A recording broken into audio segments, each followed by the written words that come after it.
Right. Hey, good morning, everyone. Thanks for taking the time to join this town hall on a topic that might scare a lot of us, and that is how to best save and navigate finances to cover the college bill for our kids, because it is a pretty big one.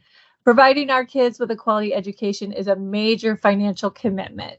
Here to offer advice is certified financial planner Jacob Young. Whether you're just starting your savings journey or looking to optimize your existing plans, Jacob will offer valuable information and tips to make paying for college somewhat manageable. All right, Jacob. So, how do we do it? How do we pay for college? Well, thank you, Shanna, for the introduction. And the question of how do we pay for college? I don't know. I wish I had all the answers. No, I'm just kidding. I can give you some answers today. I will say that it's a very personalized thing. And what applies to some people doesn't apply to others because different income levels apply to different things and different needs apply, and different colleges cost different amounts, and there's always different paths to get to college. There's trade schools that are accredited. So we have lots of different options, but I'm going to hopefully give you a few ideas that apply to the general knowledge, and then it's going to be up to you to really specify or be specific about what your needs are. Some of it I can help you with, and some of it I'll refer you to someone else who is a specialist just in college planning. Now, once again, along with that, it doesn't apply to everyone. Everyone has their own particular situation. And so with the advice I give today is not going to apply to everyone. For instance, I get questioned a lot. I have a son in his second year of college. I have a daughter who's a senior and a son who's a freshman. And I get asked a lot, oh, you must have all the college planned for, paid for, prepared for as a financial planner.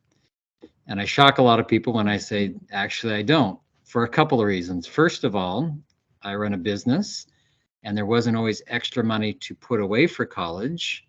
Yet I knew as I grew the business, I would have money to pay for college in the future.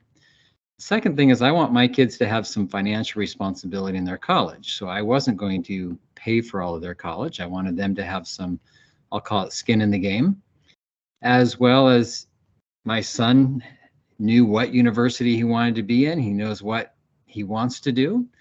My daughter is taking a different approach and she is excited about Cabrillo.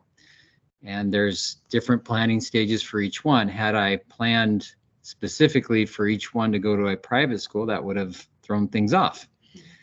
Nor was I eager to send them all to a private university. So every situation is different, and that's what I want to present to you today, but some basic ideas that can help get you on the right path.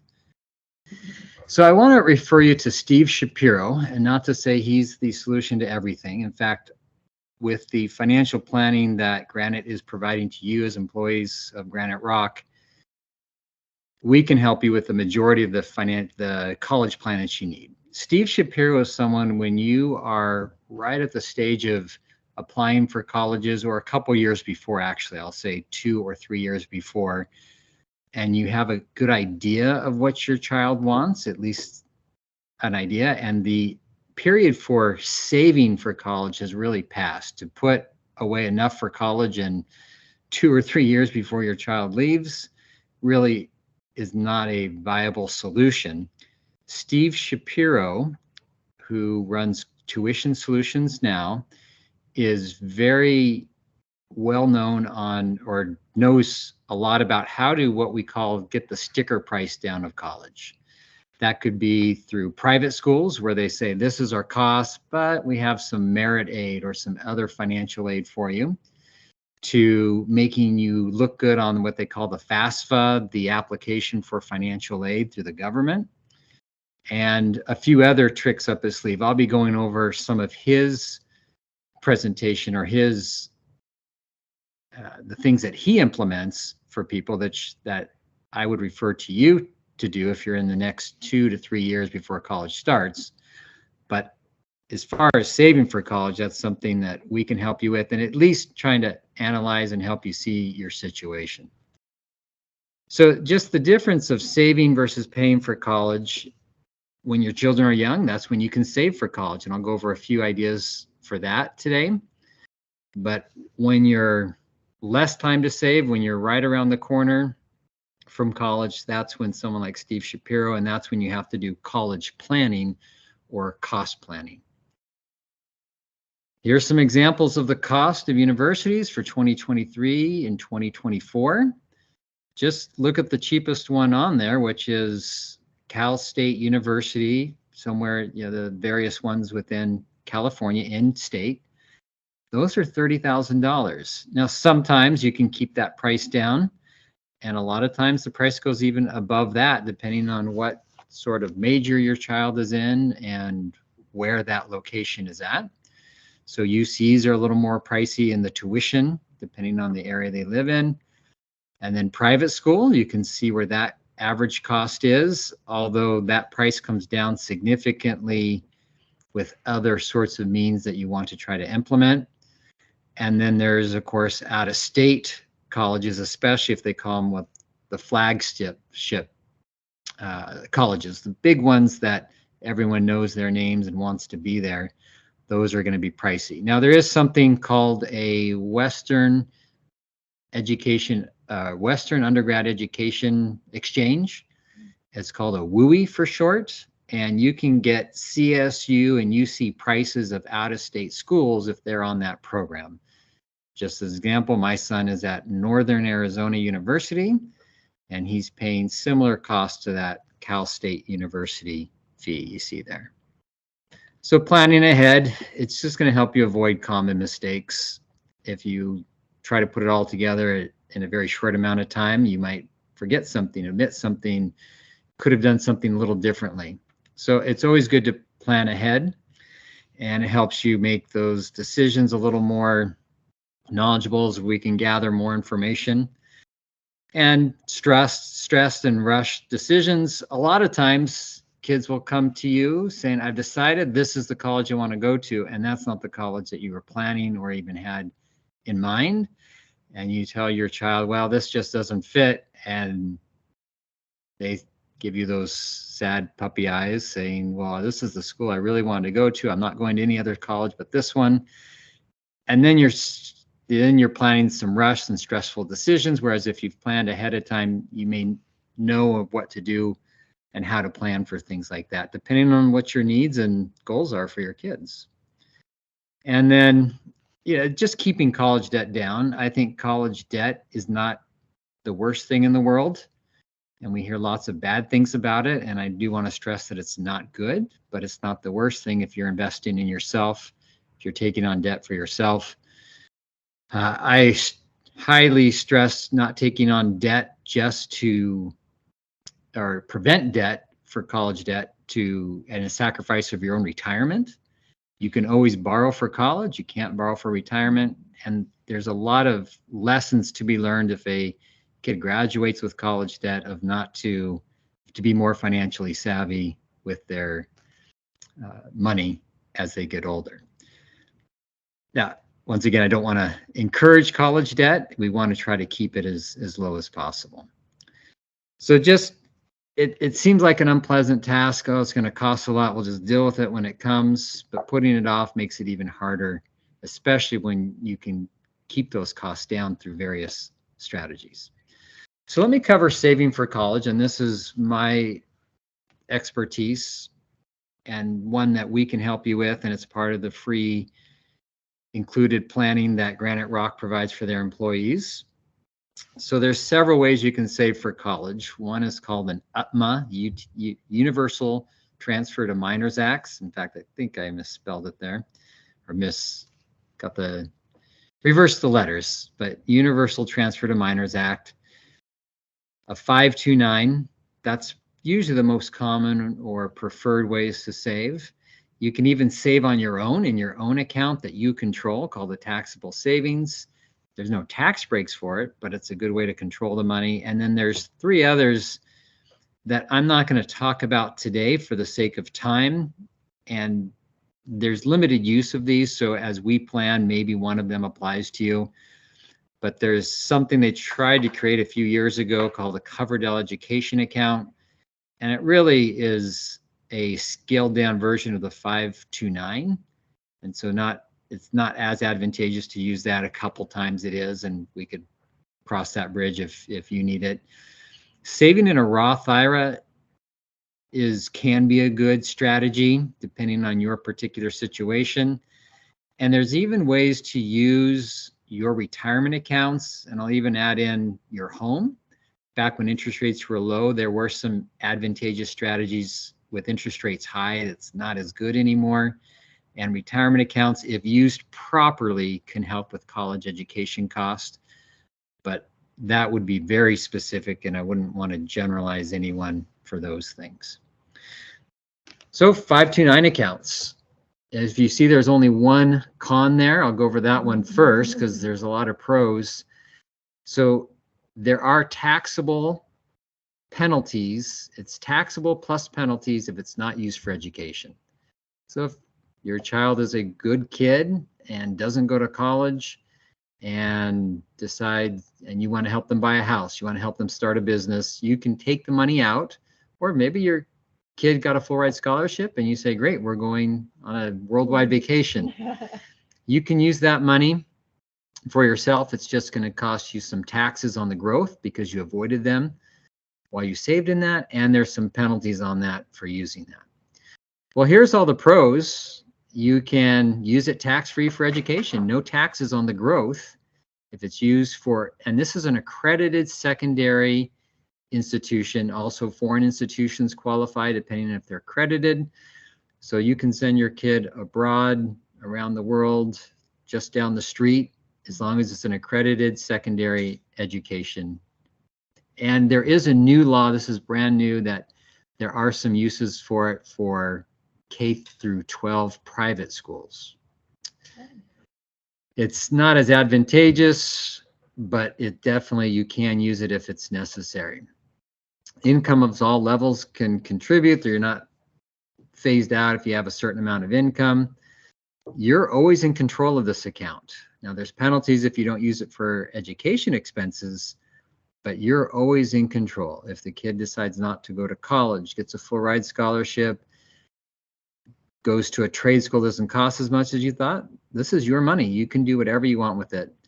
And you can even change beneficiaries, move it to child number 2. You decide to go back to college, you can take your kid's money and use it for yourself. There's lots of different strategies, nieces, nephews, any way you want to use it. You can change beneficiaries and still keep it tax-free if it's used for education. The UTMA is the next one here that has certain benefits. One, it's tax deferred. It's taxed at the child's rate, which is almost zero. It's usually zero. Occasionally in high school, they get a good paying job. Maybe a little bit's taxable, but most of the time it's not. And you can use it for anything for the benefit of the child, even if it's not education. There is one con to that, and that is it becomes the child's money at a certain age, 21, 25, 18, or some of the, depending on the state and depending on the investment company you use.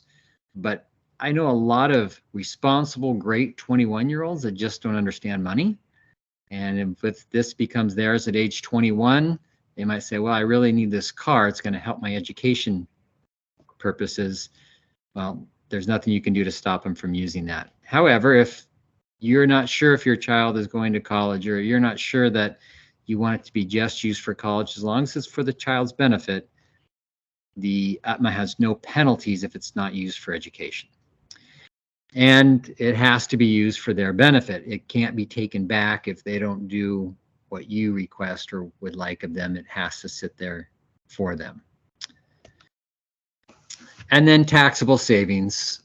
So you can use it for whatever you want, whenever you want. This is your money. This is just an extension of your savings. It can be put in mutual funds so it grows. It can be put in stocks so it grows. It's your money. Do what you want with it. And there's no restrictions on how much you save, how much you put in there. You can put whatever you want because it's just your personal investments. But then there's no tax benefits for that. If you're in a higher tax bracket, you're going to get hit with taxes every year. It's tempting to use it for other needs if you have earmarked it for your child, but oh, this came up, or we'd really like to do this. So it's good to kind of earmark it for children with the 529 can be helpful. And how many individual taxable savings accounts are you going to create if you have more than one child? So it can be difficult to separate each for each kid, although that sometimes is a benefit, as you say, here's the amount of money we have for everyone's college, and whoever gets it first or whoever needs it most, you get to make that decision. So here's kind of a summary. Now, this was put together by a brochure that is promoting the 529. So you can see that they've checked every box, whereas some of these other ones, the boxes are not checked at all. Yet there are pros and cons to each one of them. The 529 typically is the better of all the plans for the reasons I gave you, but we can talk about your particular individual needs if you come in to see us, or if you do some of your own reading, you can look at your own particular needs, and not all of them are bad, which is why I decided to talk about 3 of those. So now I'm going to jump into the financial aid. So that we just covered how to save. That's when your kids are younger. And then here is how to make the most out of financial aid. And once again, we can't cover all the bases. This is just going to have to be a preliminary idea. And once I cover financial aid, I will go to questions. And that, I'm hoping between seeing the financial aid and the savings, that will hopefully generate a few other questions that actually sometimes coincide with both topics. So first of all, what is financial aid? It can be a grant. This is generally needs-based, saying you need money, here's some money. And that is typically given through the government. There's different private colleges that have grants and other strategies, but you don't have to pay that back. Scholarships, this is if you qualify, you apply, you are considered worthy of a scholarship. So this one they can determine not just on needs, but hey, are you a good student? Do you get good grades? Are you trying to study in a area or topic that is typically underserved by you, your race, your sex, your gender? There's lots of different reasons for giving scholarships, and this is a great way to get free money that you don't have to pay back. So this all prevents those student loans that hold you down. And then work study, that's where you are studying at college and they give you some work at the college to do, and that's usually orchestrated at the university so that there's a certain amount of money that is earmarked so that you don't have to pay for your, you have an easy way to pay for some of your education. And once again, the loans are not good, but they're not all that bad. In fact, my son has taken out a couple of loans, and I stress with him and talk with him, this is what you're getting into when you do that. And I think he's actually learning a lot from it. We'll see, to be determined, but I think there's a lot of life lessons that can be learned when you regret that you did something this early on. I think you can, and I don't know if he's going to regret it. In fact, I've encouraged the loans, but I do want to stress that.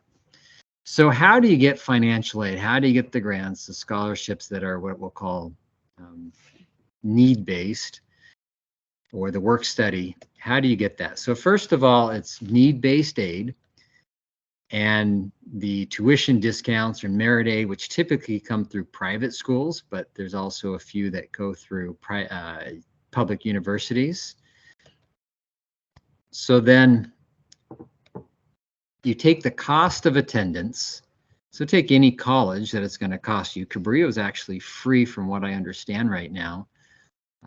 Books and things are going to cost you something, but the tuition to get in, the student fees, and then typically you're living at home, so it's not cost you anything. That's a great way to cut down on college costs, student loans. My son really wanted a program at the college that he's at, and so that's why we determined, okay, a student loan, this is what you really want, then let's take on a student loan to invest in your education. But he could have avoided those through Cabrillo. My daughter has every intention on avoiding those through going through Cabrillo. We'll have to see what my youngest son does. He's not a spendthrift, but he is financially savvy. We'll see what direction he takes. And remember, putting a little bit of pressure, a little bit of skin in the game for kids in this is important. Just to say, here's your education, go wherever you want, doesn't always benefit the child in the long run. Sometimes it does. I don't want to discourage that, but I want to encourage child inclusion in this. And so then they come with the student aid index, which is basically the cost of college, what you have been determined. It used to be called the expected contribution amount, something like that. And basically how much they feel, the government, for the FAFSA or the private school, feels that you can afford, and then that determines your financial aid cost, what they think you can afford, and then the rest is financial aid. So sometimes it's the number 0, and sometimes the number is unlimited, in which case the only student aid you're going to get is unsubsidized loans. Yeah, I'm sorry, it was called expected family contribution is what it used to be called.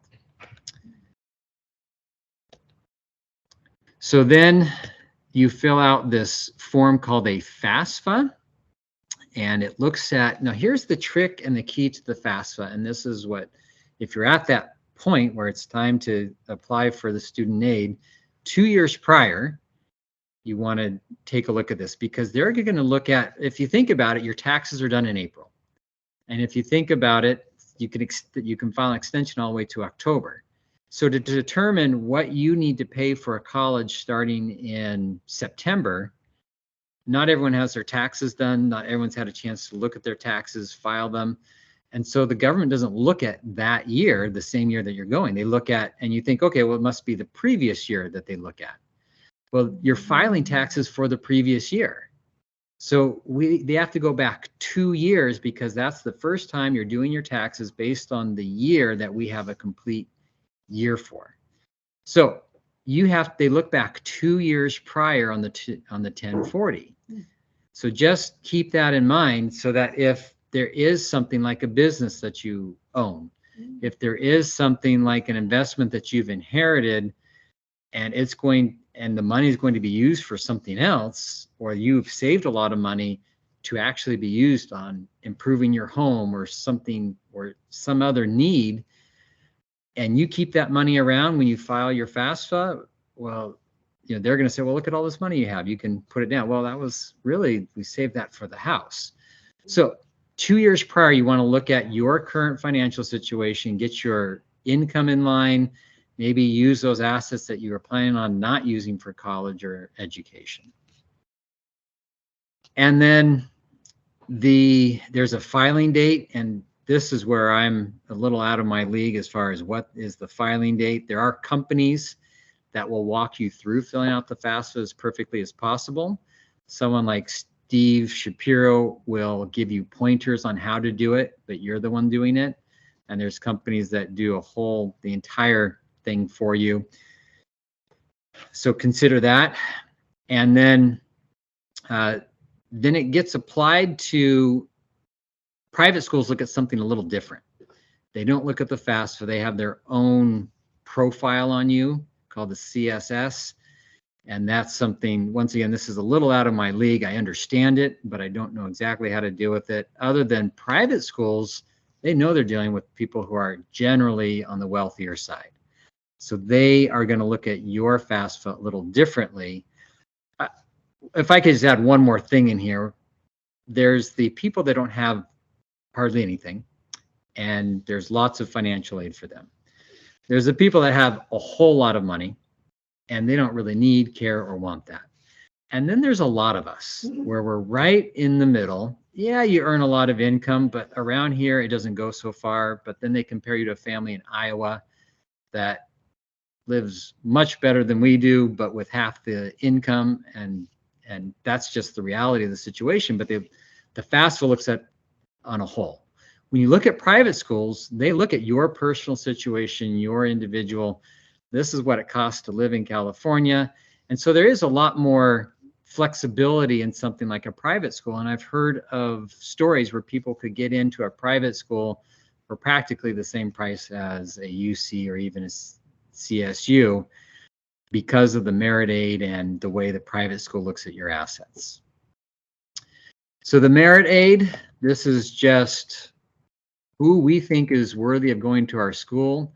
So for private schools, it's a lot more flexible. There is a little bit with public schools, but not much. That usually comes through the grants and the FAFSA. And then to increase your odds, there are people that you can hire to take you through the process of writing essays, what clubs to be. Universities are catching on that sometimes it's just appearance. And so they're really looking at what kids are really doing these things. But there are people you can hire that will take you through the course, help you write a good essay, things like that. I want to make sure everyone knows that. And that, when you talk about private schools, a lot of them will discount, this is Steve's information, about 50%, depending on the school you go to. And one thing I've heard him stress a lot is everyone wants to go to the coast. Everyone wants to be in California, the East Coast. So if you go, when we're talking 50% of the savings, if you go to a private school in the Midwest somewhere, they're going to be eager to have a California student studying there, and they'll be willing to give you a lot more merit aid than they will in California, where they have people flocking to them. Just to keep that in mind. So I'm going to pause right here. If there's any questions that come in, I'm going to give a couple strategies that how to apply what we've talked about, both the savings and the application for universities, or looking good on the FAFSA merit aid for universities. I thought I'd just leave it there for a couple minutes. As we're waiting for some questions to come in, I guess I have a free minute to do some bragging rights. My son is doing sports media, and at his university, they have a program where he gets to broadcast for the high school, and I get to watch him on the internet. So I see my son giving play-by-play of the high school sports that are going on in Arizona. It's fun, I'll say. My encouragement was Cabrillo will cost you less, but he really wanted to do that, and to see him implementing that and having fun with it, whether or not it applies to a real job, I don't know. That's a question I always ask him. And you never know. The world is changing. In fact, hopefully they're teaching him to analyze things and be good at communication. So there's some fallback there. But it's fun to watch him on the internet, at least for now. Any questions come in? I was going to just remind people to raise their hand if they want to ask a question, and then I had a question and a comment. Number one, the FAFSA, that they look at your income 2 years prior. I think that's really fascinating. I didn't know that. Yeah. I have a daughter who's a freshman in high school, so I'm looking out. So they're going to look at our 2025 income. Yes. Okay. Good to know. And then do you have any more information on the WUI program and how that works as far as the kids being able to pay California tuition rates out of state? Yeah, so I can talk a little bit about that. So Shanna's asking about the WUI program, the Western Undergraduate Exchange. And my son is on that. I did talk with Steve about that as well. And there's basically non-impacted universities. So take University of Oregon, everyone wants to be there, whether it's for the football team, the physical education program that they have, the sciences, the nice area that they live in. But Oregon State is not quite as impacted. So Oregon State is opened up to everyone on the western states. So it goes from Montana, Colorado, down to, I believe, New Mexico. So every state that catches that little border. And you can go to Oregon State, for instance, and it's basically they quote you the in-state cost, but then they give you the WUI discount, which brings you back down to very close to what the state school is. It's still a little more expensive than, say, if you went to Fresno State, where the cost of living but it's not that much different for a few thousand more if it's the program you want, the location you want to live. So a number of my son's friends, one is at Boise State, one is at the one in Colorado Springs. So it's Colorado State, and I can't remember, maybe Colorado State, Colorado Springs, something like that, the one in Colorado Springs. Several are in Montana State, University of Montana. and Colorado Pueblo. And my son's at Northern Arizona University. So Arizona State, University of Arizona was not on that list, but University of Nevada was on the list. And like I said, it's just a reduction of the cost, but it reduces it enough to where it's very close to the in-state tuition. And a lot of those places are much cheaper to live. So it's a very affordable rent for my son at Northern Arizona. I'm assuming the other ones, same for Boise and Colorado Springs and Montana. And there's a question. That's great. Yeah. Thank you. That definitely helped on the WUI information. And there's a question in the chat. It says, in evaluating resources for college, how does a grandparent's 529 plan for the child count toward available resources? So the question is, how does a grandparent's 529 account for the grandchild? And that's a very complicated question. I'm going to give you a simple answer.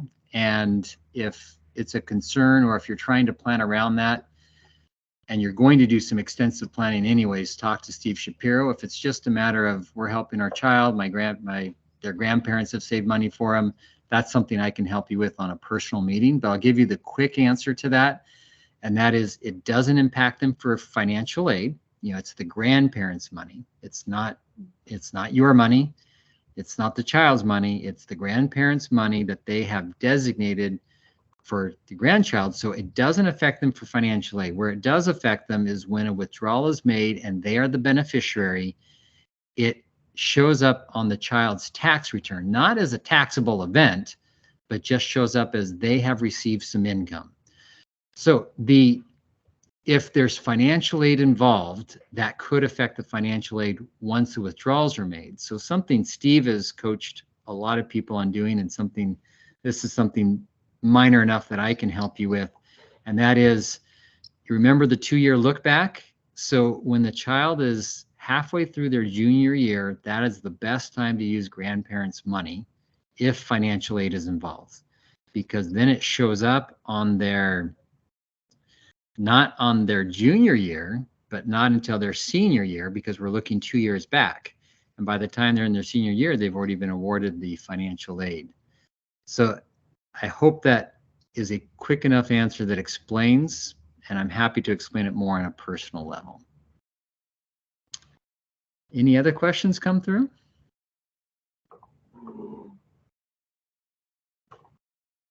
And I'll just add that applies when if there's no financial aid involvement, it really doesn't matter.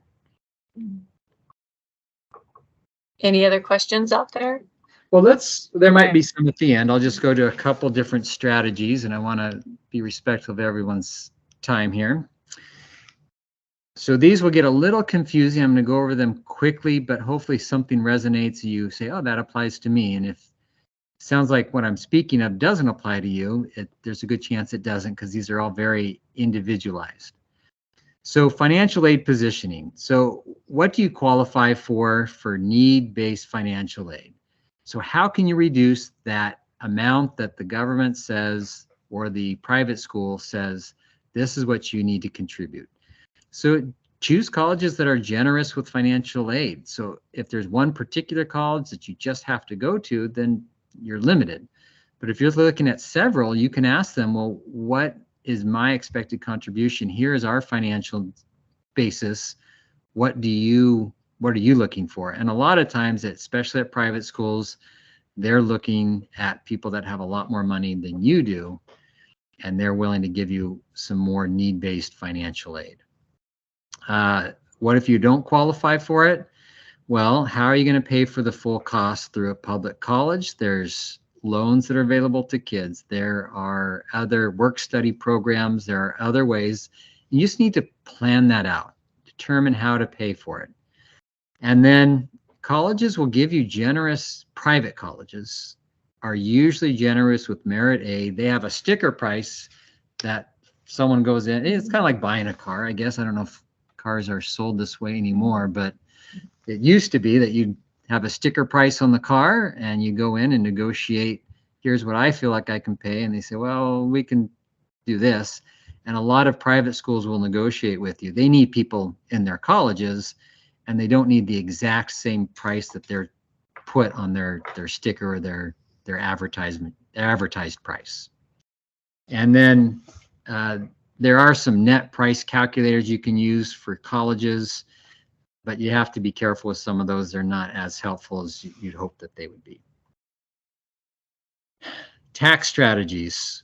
So saving to your 401k plan does help with reducing your income depending on the type, what the colleges look at.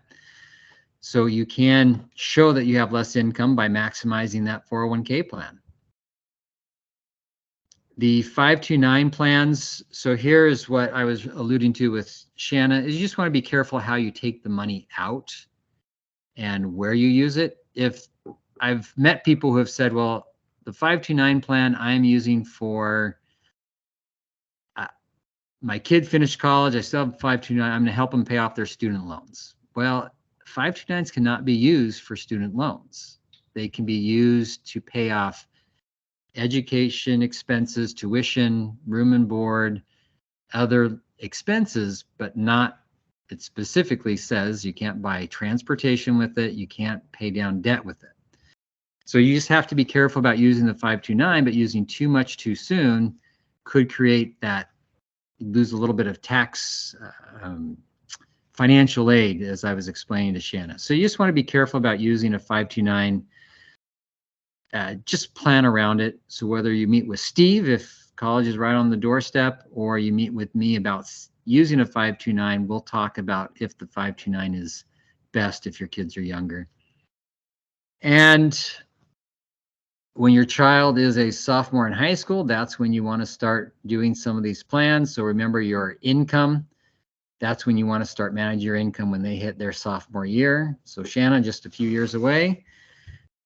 Some of you out there are probably saying, whoops, I better check that right now. Mm-hmm. And then just cash flow. How much can you afford? You know, maybe having the child put some of their own contributions towards it, you know, whether it's small or large. I remember my dad sat me down several years before college started and said, all right, it's time for you to start saving.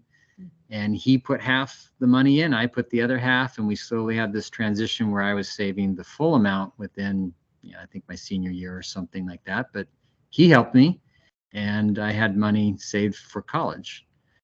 And then just a budget. A lot of times the child says, well, I am definitely going to, I'll throw out USC, a very expensive college. And you might want to start planting that seed in them now. Well, you see USC, not only is it unaffordable, it's just not an option for this reason and this reason, or here's what it would take to get that.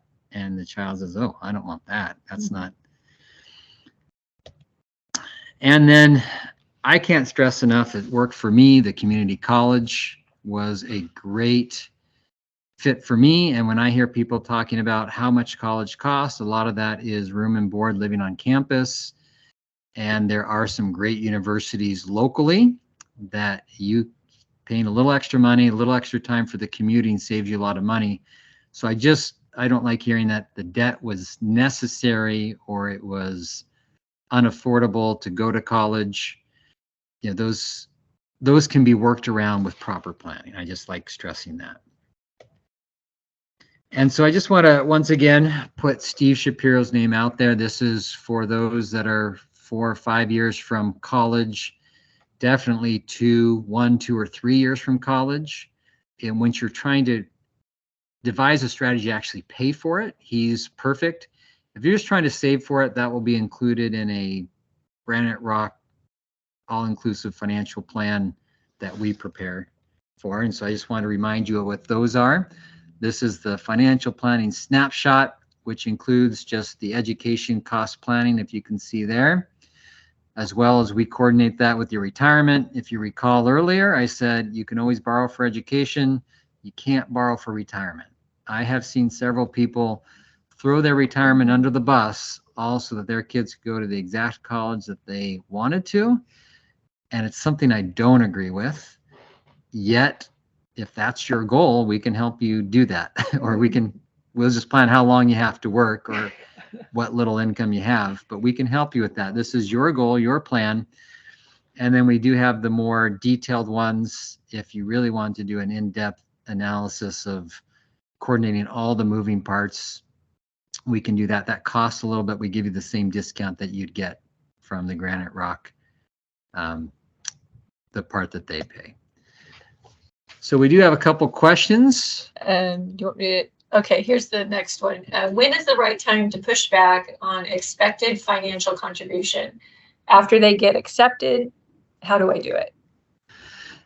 So I'm going to just say you're going to have to talk to Steve on that. I can tell you that it's part of the negotiation as you're looking. You tell the person, there's people in charge of admissions, and you say, we want to go here, but we don't think we can afford it. Is there any help with merit aid or scholarships? I believe I'm answering the question. If that doesn't answer your question, feel free to follow up. But Steve Shapiro would be the one to give you all the answers on that. It's, that's the type of planning he does, is getting you into the college for the right price. All right, another question. Does the 529 help to reduce your taxable income? So that's a good question. Does the 529 reduce your income, reduce your taxable income, help reduce taxes? The answer is no, not on the original investment. It's not like an IRA or a 401k contribution. Some states have a discount or a state, but on a federal level, there's not, and California does not offer one. So there's no benefit to using just a California plan because there's no tax benefit, but it does give you tax-free growth if it's used for education, and that's where the benefit lies. Good questions, all of you, by the way. Thank you. All right, any more questions before we wrap it up? Well, you can see Christina at my office is the one to reach out to if you'd like to set up your included financial plan, whether it's for retirement, college planning, tax efficiency, investment review. All of those things are included. So feel free. We've met many of you, and we hope to meet many more. And you're welcome to come in for a follow-up after it's been a while. Or something major has changed, you're welcome to come in.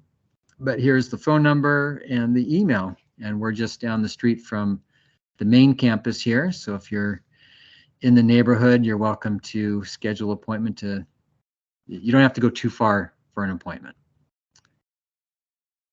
Any more questions? Well, we'll leave it at that, and you're welcome to send any email any questions to Christina, and she'll forward them on to me or to Matthew, who's helping me with the retirement planning. Well, thank you everyone for having me. I'm glad to be here with you today, and we look forward to the next one of these that we do. Thank you, Jacob. Appreciate your time.